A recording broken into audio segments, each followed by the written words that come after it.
1758, near the Gulf of Naples. Prison inmates are slaving away 20 meters beneath the surface of the earth. Forced to excavate a bizarre realm of shadows, rooms buried by lava and hardened volcanic ash, full of sensuous paintings, bronze busts, and precious statues. The dig is carried out in utmost secrecy, since the works of art are reserved exclusively for the man who commissioned the foray, the King of Naples. Charles III keeps the salvaged treasures locked away, but a German scholar is aware of the activities besides Mount Vesuvius. Johann Joachim Winckelmann is determined to inform the public of the buried treasures. His work helps him pave the way to a new science, archaeology.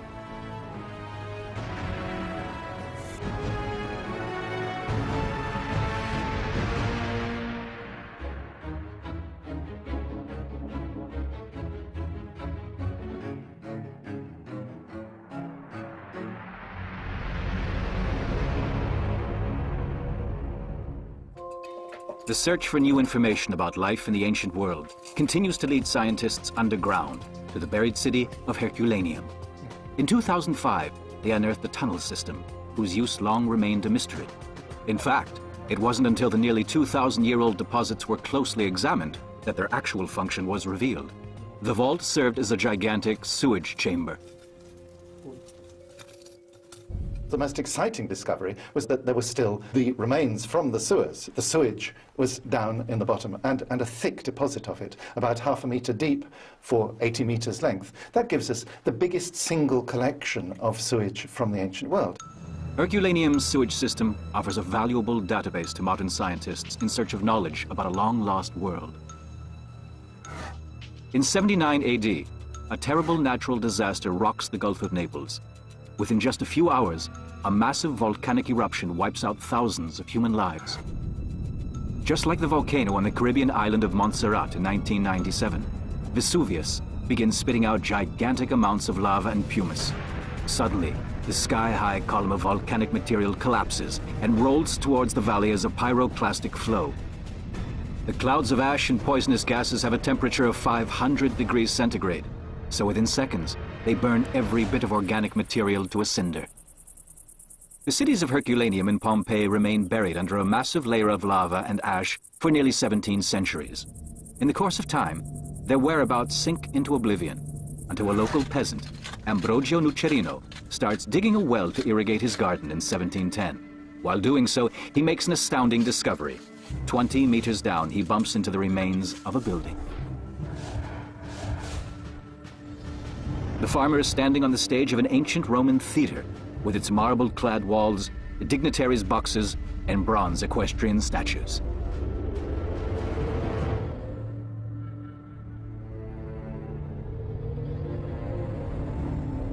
An entire city is waiting to be discovered beneath the vegetable garden. An inscription reveals its name: Herculanensis, Herculaneum.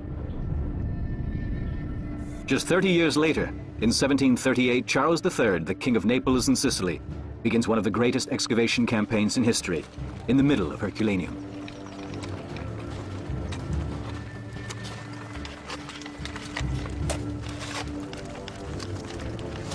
He finances the work from the state treasury and commissions the Spaniard Rocco de Alcubierre to take charge of this top-secret project. The pillaging of Herculaneum begins. Alcubierre knows to keep his newly found position and the favor of the king, he has to produce results. But he is a hard taskmaster and orders his workforce about like a drill sergeant on the parade ground. To this day, 2/3 of Herculaneum are still buried beneath the masses of lava. British archaeologist Andrew Wallace Hadrill, who leads the Herculaneum Conservation Project, has explored Alcubierre's old excavation tunnel. This is one of the columns you can see tilted over at an angle, and behind it here is the brickwork, and here's the base of the same column, and it's been smashed over by the force of the eruption. Vesuvius is behind us, and the volcanic flow comes down this way. And what you never guess when you go around the site, because it's been reconstructed, is the extent to which the city was destroyed, smashed over, and had to be put together again by the excavators. The ruins of ancient Herculaneum are located beneath the center of town. Buildings would inevitably be torn down if any further excavations were carried out. Completely unexplored residential areas, the ancient theatre and the basilica wait beneath the Earth's surface, harboring a wealth of information from the time of their demise.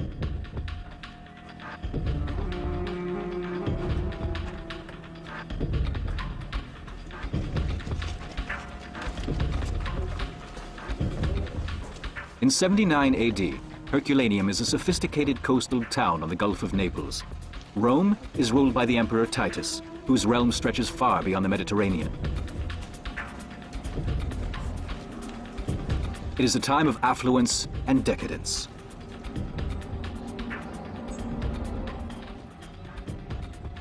Europe's poets and thinkers owe much of their appreciation of the beauty of classical antiquity to a shoemaker's son from the town of Stendal in northern Germany, Johann Joachim Winckelmann. In 1748, the man who inspired generations of classicists works near Dresden. As the librarian at Nöthnitz Castle, it is his job to show the castle's literary collection to its owner's guests. His employer is a former diplomat with close ties to the royal court, Count Heinrich von Bülow. The library has become the intellectual showpiece of the nobility, and latest editions are a welcome topic of conversation. Winckelmann has the opportunity to study high society at Nöthnitz Castle. It is the Baroque age, but ornate design doesn't suit Winckelmann. He longs for natural grace and clarity. His ideal is classical antiquity. He reads the works of Pliny, Sophocles, and Homer until late at night. Today, new finds from Herculaneum are locked away in a top security storage facility at the excavation site.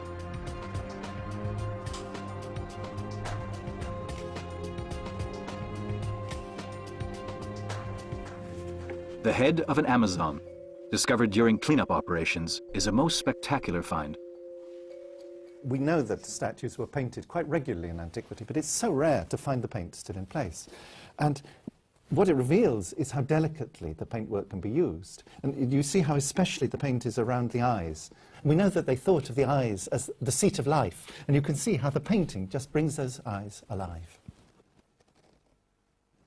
Back in the 18th century, shipments of artworks are headed for the King of Naples' summer residence, the Palazzo Reale in Portici. Encouraged by his young wife, 14-year-old Maria Amalia of Saxony, Charles III is making plans for an exclusive private museum. With his collection of antiques, the 22-year-old ruler wants to demonstrate that he reigns over one of Europe's most cultivated states. Charles III sees Herculaneum as his own private treasure chest, one that must be dug up at all costs. With each presentation of new finds, Alcubierre enhances his standing with his royal employer. Alcubierre sends hundreds of antiques to Portici, but hardly anyone is allowed to see them. The king keeps them safely locked away. The royal passion for ancient artworks results in the establishment of one of the most significant archaeological collections in the world. The statues, frescoes, and mosaics at the National Archaeological Museum of Naples give a unique insight into the superb craftsmanship of the Roman Empire.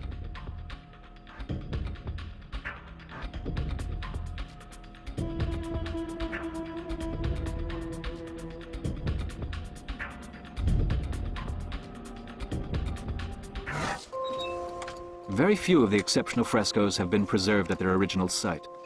Many were exposed to the sun, wind, and weather, and are now in the care of Andrew Wallace Hadrill and his staff.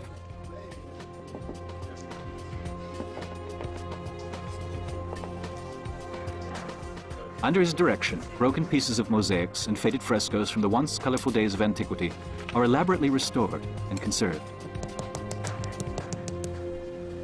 The moment you expose a site like this to the open air, an inescapable process of collapse starts. It requires absolutely constant care. If you don't look after the site, what you do is something much worse than not excavating. You subject your site to a second death, a destruction that's actually more destructive than that of the original eruption.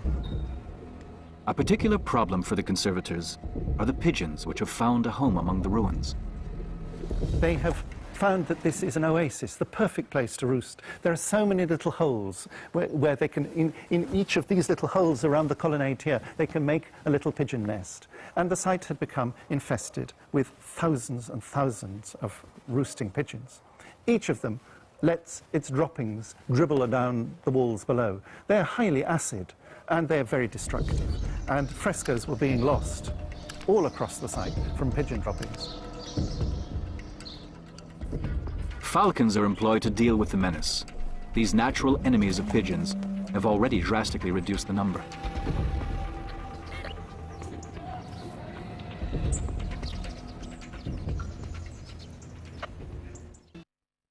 Winckelmann's interest in antiquity first takes him to Dresden.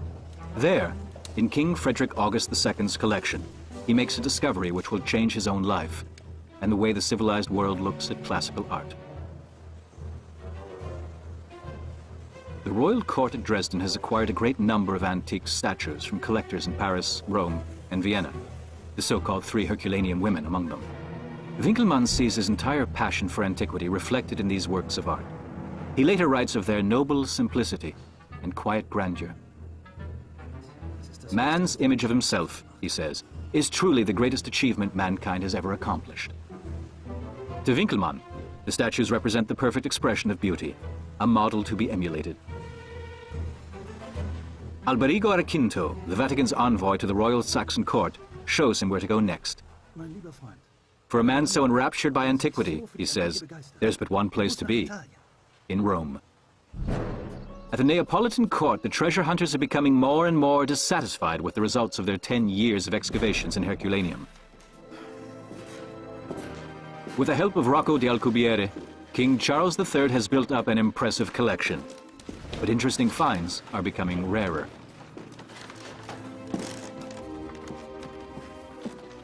But then Alcubierre asks for an audience to present a find his workers have come across at a place where they have not dug before.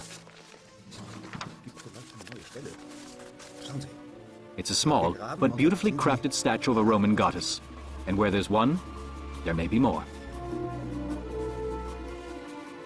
The king shows himself reasonably pleased, though a bit surprised when Alcubierre points to the spot where the statue came to light. In fact, the excavators have discovered a place which will outshine Herculaneum forever and fill the king's treasure chamber to its bursting point: Pompeii.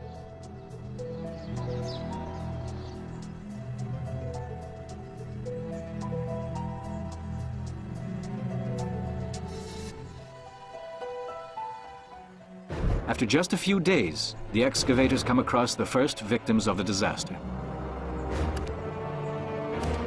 The people of Pompeii have been buried under the rain of ash and pumice as deep as 3 meters. Their bodies left behind voids in the volcanic material, which archaeologist Giuseppe Fiorelli injected with plaster about 150 years ago, thus creating a dramatic impression of the moment of their death. Here we have the casts of 2 of the victims, very vividly. This appears to be a man propping himself up on his left arm, and with his right arm he's protecting the face of the woman lying on her back here. She seems to be pregnant. You see this great bulge here, and you see too the folds of the cloth, very sharp folds of cloth, all caught beautifully in the volcanic material. You see the folds of the cloth here, suggesting it's really rather heavy material. Mount Vesuvius is still one of the most dangerous volcanoes in the world. The most recent eruption occurred back in 1944, but rising smoke and gases are a sign of the volcano's continued activity. Giuseppe Mastro Lorenzo is a member of a team of scientists constantly monitoring Mount Vesuvius. The longer the volcano remains silent, the greater the danger of a huge eruption, similar to the one in 79 AD. Most people believe that there will only be a lava flow, but the next eruption will set off a huge explosion which is extremely dangerous for the people in the vicinity of Mount Vesuvius. Despite intensive research, it is very difficult to predict the next eruption. We don't know when the next eruption will occur. Under present conditions, Mount Vesuvius could remain quiet for centuries, but it could also erupt next year. More than 3 million people live within reach of the deadly volcano.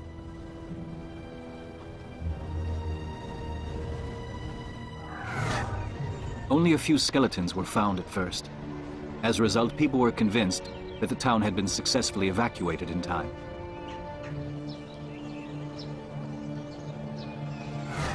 Actual events were much more dramatic.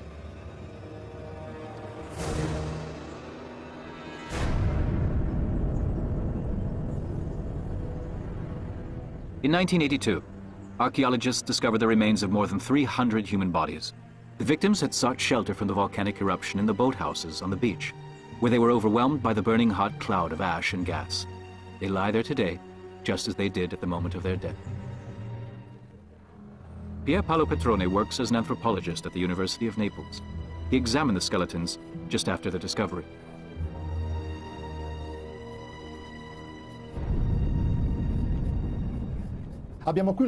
Here is a young woman. She was pregnant. She's sitting here leaning against the wall, and a young person, a boy or a girl, with its head on her shoulder.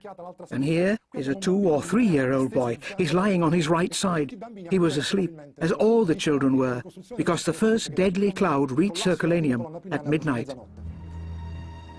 Judging from the positions of the unearthed remains, the anthropologist is able to draw conclusions about the precise circumstances of their death. Considering the positions of the skeletons, you can say that the people didn't consciously experience their death. All 350 victims died within seconds. They simply evaporated. You can't find any physical reactions, as you might see, for example, when someone died of asphyxiation. It was a thermic shock. They didn't suffer. They weren't even aware of what was happening. The people who fled to the beach underestimated the danger. One victim was still holding the door key in their hand, as if expecting to return home at any moment. The perfect bone preservation is a stroke of luck for scientists.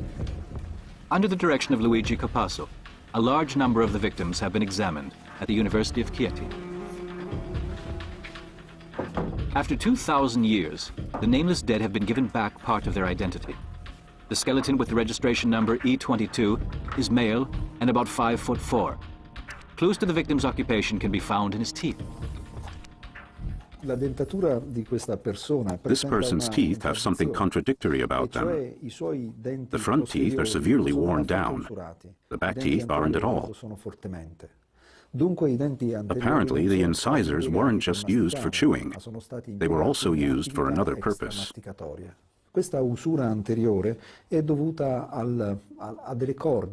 front teeth were worn down by a rope, which is typical of fishermen who use their teeth in addition to their hands when they make their nets.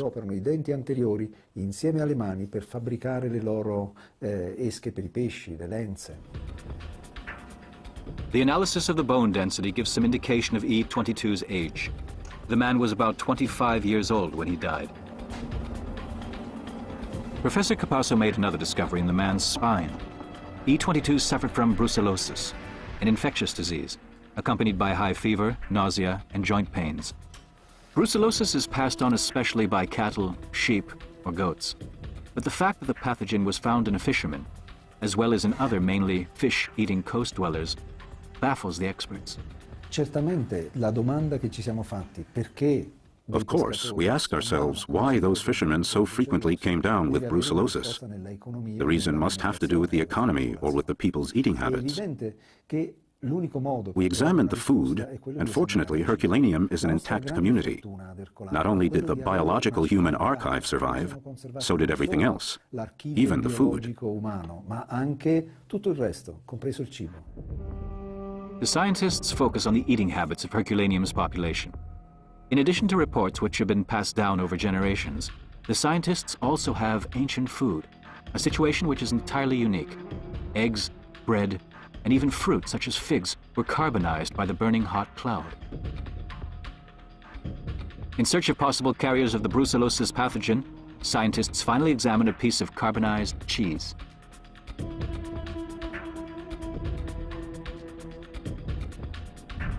While examining the cheese with a scanning microscope, it became obvious that the searing cloud also preserved microorganisms.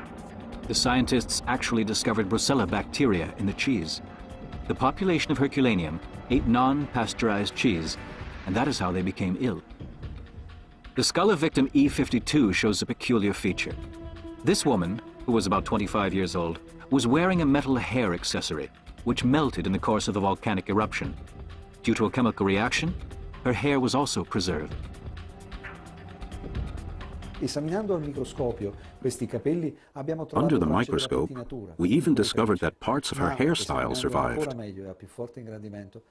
And we found nits, the eggs of head lice. These parasites lived in their hair, and they were the reason for the scratch marks we found on all the skeletons. Grattamento che abbiamo trovato in tutti gli altri scheletri di Ercolano. 2.5 centuries later, the gigantic building is still not completely excavated. Archaeologist Antonio de Simone's team had to remove thousands of tons of volcanic material to uncover the terrace and a few rooms.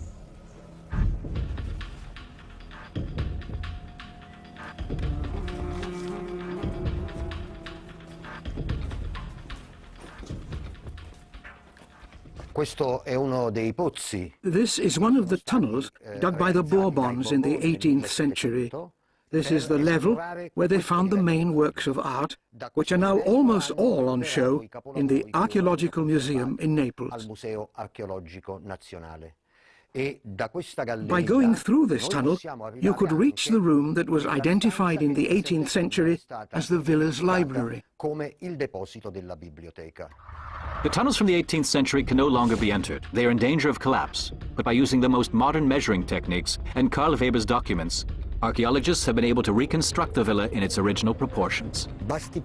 You have to realize that there's a difference of only 13 centimeters between the floor plan that we have made and the one made by Karl Weber. Just imagine, the building is 263 meters long. Weber's work was of sensational quality. But Alcubierre is unable to appreciate the conscientious work of the Swiss architect. On the contrary. Alcubierre complains to the king that Weber is persistently trying to change what the Spaniard refers to as our traditional methods of excavation. That Weber is digging tunnels just to study the architectural layout of the buildings. The Swiss architect would carry on digging even where there are no finds to reward the effort. Alcubierre urges the king to relieve Weber from his post. In the end, Alcubierre's scheming fails, because Weber's plans are of tremendous value, and his finds are spectacular. The bronze statues and the busts from the Villa di Papiri are now world famous. Still, during the 18th century, the treasures remain the secret property of the king and are kept locked away. All that Europe hears or sees are rumors and poorly drawn sketches of the finds from the lost cities. In 1758, Winckelmann decides to get to the bottom of the Neapolitan secrecy. In Rome, he has now advanced to become a respected art expert and antiquarian. He is seen as an undisputed authority.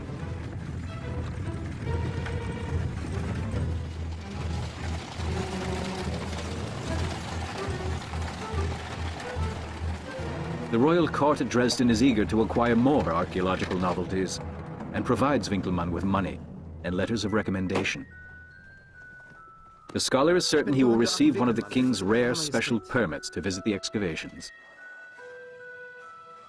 But he experiences a rude surprise. His Majesty will not even see him, let alone grant his wish, and has him turned away by the guards. The Neapolitans are not interested in having their excavation activities made public. Winckelmann has been rebuffed. Yet not all the finds have disappeared into the king's private collection. At the Augustinian monastery in Portici, Father Antonio Piaggio works meticulously to decode a baffling discovery. Nearly 2,000 charred papyrus scrolls, found in the Roman villa. Their content, unknown.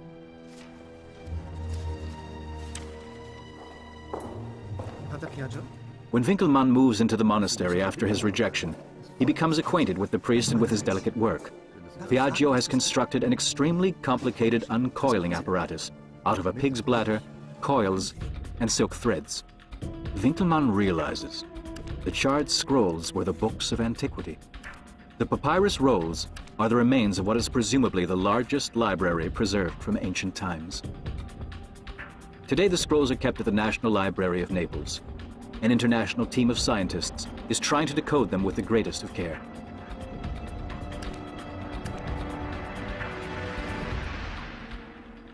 The text is about the consistency of burnt leaves.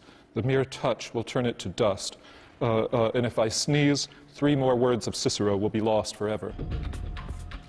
The reason why only 2/3 of the papyrus manuscripts have been deciphered after more than 250 years is not only because parts have broken off while uncoiling them. Some of the manuscripts are so badly charred that they cannot be read without modern technologies. Numerous threads of papyrus research come together at Oxford University, where a new procedure to decode the manuscripts has achieved sensational results. Multispectral imaging utilizes the slight differences of light reflected by ink and paper. After 2,000 years, the charred manuscripts from the Villa dei Papiri can be read once again. Well, the multispectral imaging has completely revolutionized the study of the Herculaneum papyri. It has made it possible for us to see texts that we never thought we would be able to see writing on before, and so read new whole books of Greek literature that never before existed. It has put us light years ahead in the study of the ancient world by increasing the amount of text that we had to read. And there are perhaps even more literary treasures to be salvaged at Herculaneum. While continuing the excavation, Antonio de Simoni detected even more completely unexplored levels at the villa. There's a lot of water coming out here. That means there's a room back there which isn't completely filled with volcanic material, so the water is easily able to find its way out.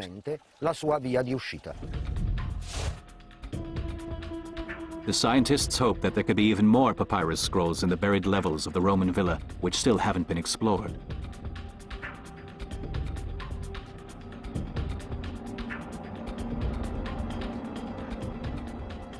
We now know that the residents of Herculaneum wanted to flee to the sea, since we found the papyrus scrolls in boxes along their escape route. We know that there are lower levels that lead to the sea, and we are almost certain that there are further papyri lying down there, packed in boxes. The residents had taken them along to save them in their flight to the sea. The discovery of further scrolls would be a cultural treasure of the greatest significance.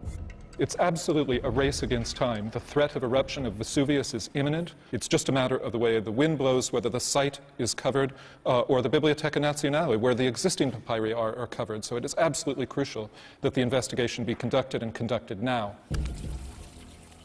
A fierce quarrel has broken out regarding continuing excavations. I'm keen to rediscover the lost library of the Villa of the Papyri, of course. It would be fantastically exciting. But it's not urgent.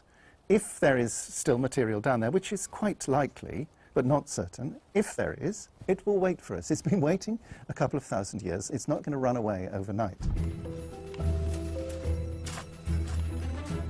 Despite all the obstacles and restrictions imposed by the Neapolitans' royal house, Winckelmann does manage to get a glimpse of the excavation sites on the Gulf of Naples in 1758.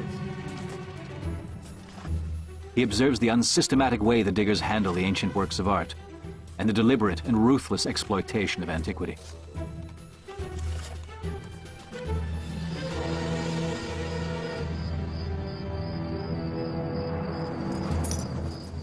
In the end, Winckelmann procures access to the treasures that have been assembled in the palace at Portici since the discovery of Herculaneum in Pompeii.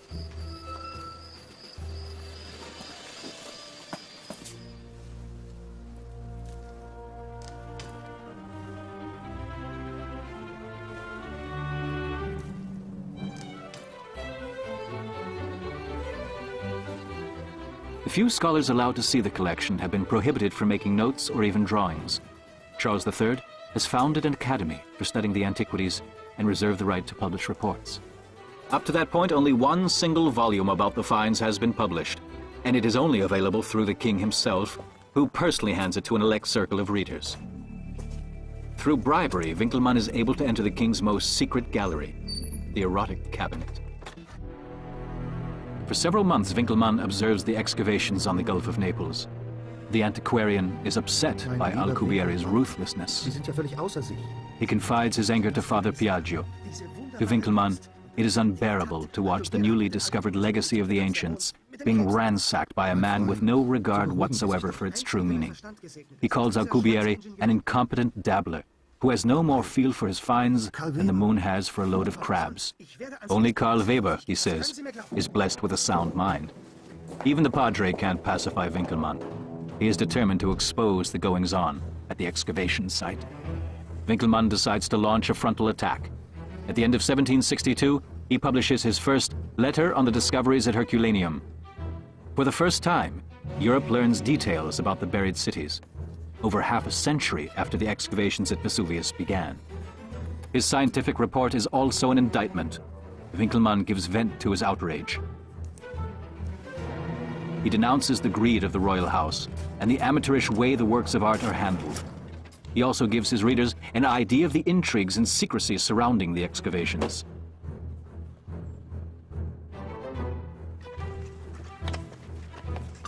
The only work that Winckelmann praises is that of Karl Weber. We must thank this wise man for all the good ventures which were later undertaken. Winckelmann describes and arranges the finds in a manner no one before him has ever done. His letter is considered to be the first archaeological report in history. Winckelmann's letter of 1762 is an enormous step forward, because it's the first time that someone looks at the material that's coming out of Herculaneum systematically. He looks at the literary sources, he looks at the context, he wants to understand what the ancient city was like. This was the moment where the science of archaeology was born, when the antiquities from Herculaneum were turned from a private collection with private showings into an international databank that could be studied by all scholars, debated and argued over. The response to Winckelmann's letter is tremendous.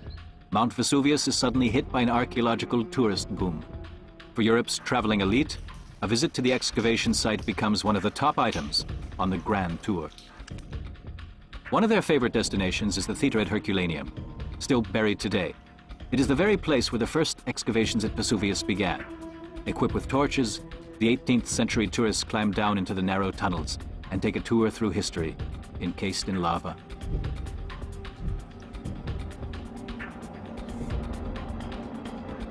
There isn't really much to see, but the empty stage and the deserted tiers give the imagination room to wander.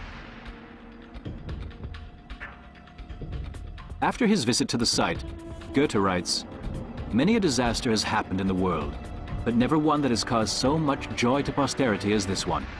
I'm not sure I know of anything more interesting." Every year, millions of tourists come to see the ruins at Vesuvius. To scientists, these rediscovered cities offer important points of reference for excavations throughout the Roman world. A current project is the exploration of Herculaneum's sewer system. Scientists expect to gain new insights into the Roman population's living and eating habits 2,000 years ago by analyzing the deposits.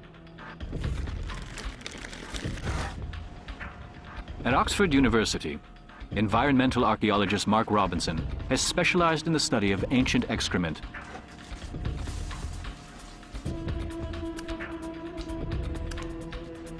The find is a godsend for scientists. The legacies which were left behind in the sewers are not only well preserved.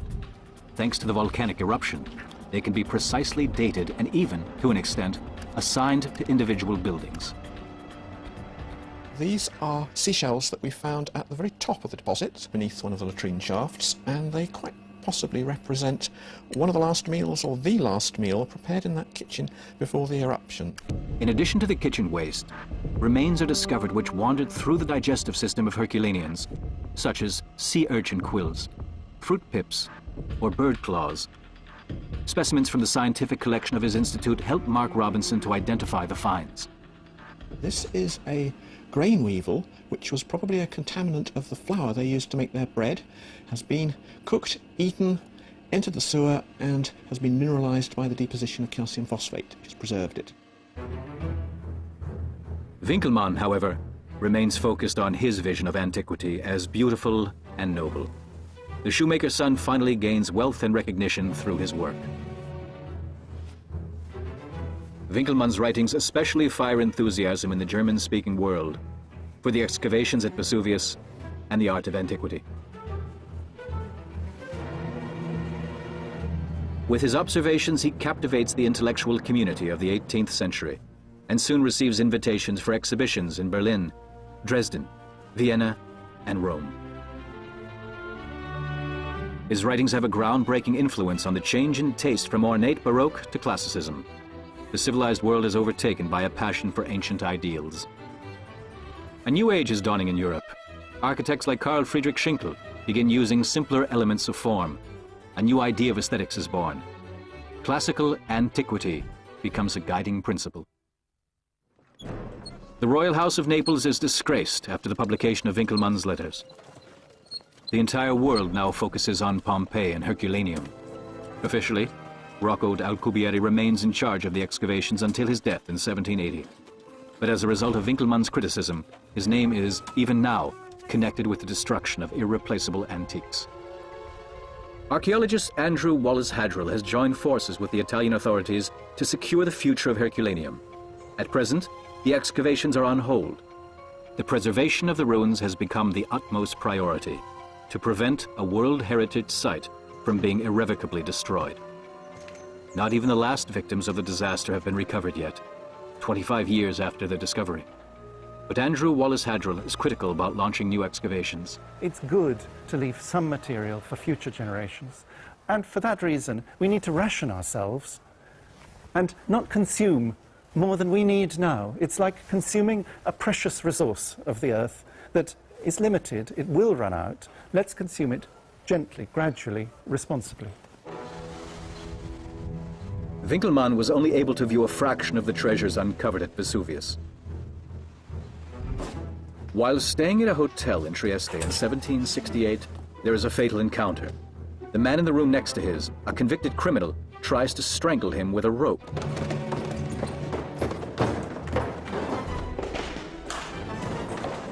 When Winckelmann desperately struggles, the killer stabs him several times and mortally wounds him. Winckelmann dies on June 8, 1768, the rope still around his neck. The reasons for the murder have never been completely resolved. The news of his sudden death shocks the entire civilized world. That he, of all people, the herald of artistic beauty, should fall victim to such a base deed. Lessing writes that he would gladly have given Winckelmann a few years of his own life. And Goethe dedicates his book, Winckelmann and His Century, to him. Johann Joachim Winckelmann established principles that scholars still adhere to today. The history of archaeology is constantly being updated, but it was here at Herculaneum, against the dramatic backdrop of Mount Vesuvius, that the first chapter of the resurrection of the past was written. There's resentful rivalry tomorrow at 4 when two 19th